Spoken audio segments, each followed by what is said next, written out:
back from the dead.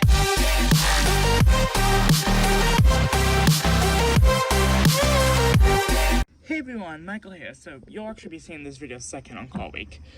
But I bought my car with a cracked bumper, which is okay because bumpers will be getting replaced when I start doing the big car work.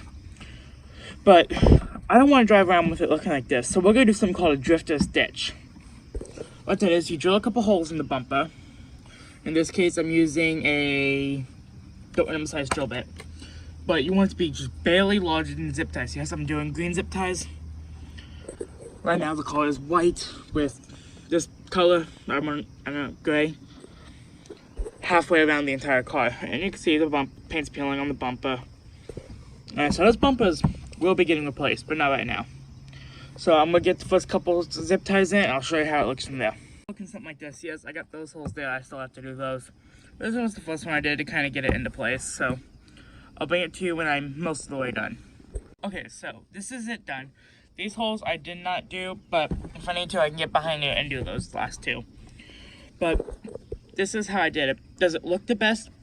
No.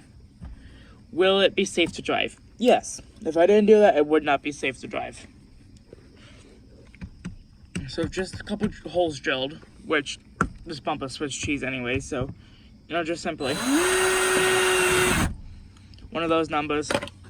Get a zip tie, preferably one that matches the paint if you gotta not replace your bumper soon, but just do that. So that is how you do a drifter stitch. I will hopefully see you tomorrow for another car related video.